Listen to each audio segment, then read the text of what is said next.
Direkcija za poljoprivredu i selo opštine Bogatić i ove godine organizovala je već tradicionalnu izložbu goveda simentalske rase i ovaca. U konkurenciji goveda takmičilo se 76 grla, dok je u izboru najboljeg stada ovaca učešće uzelo 8 stada.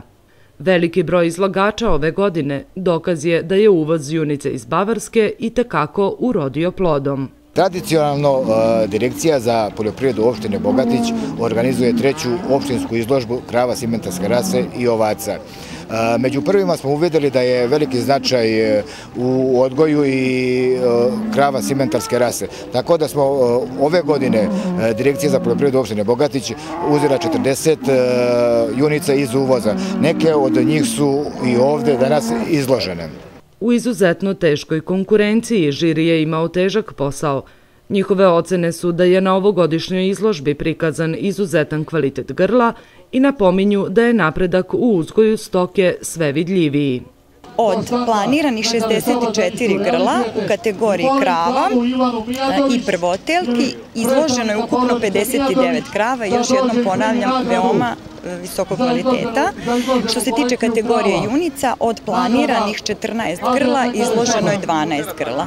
Kriterijumi za izbor grla su isti kao i svake godine, znači gledali smo eksterijerne karakteristike grla kao i proizvodnju mleka.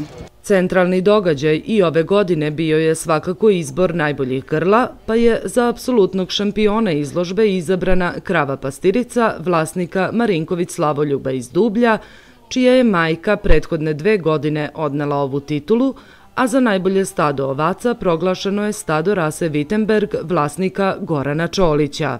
Na jednoj velikoj farmi, poznatoj farmi koja se zove Krivaja iz istoimnog mesta kod Bačke Topole kupio sam prvo 2 krave, pa sam iduće godine kupio 3 visokostajane junice i znači od tada počinje taj moj uspešan posao u govedarstvu, odnosno u odgajivanju priplodnog materijala.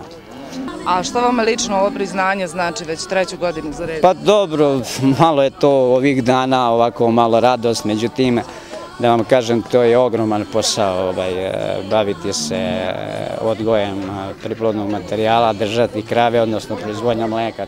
Dobitnicima 1., 2. i 3. mesta, pored pehara i nagrada, obezbeđene su i novčane nagrade, a oceni stručnjaka da je poboljšanje kvaliteta stoke ove godine evidentno, dodajemo za sam kraj i pozitivne komentare posetilaca.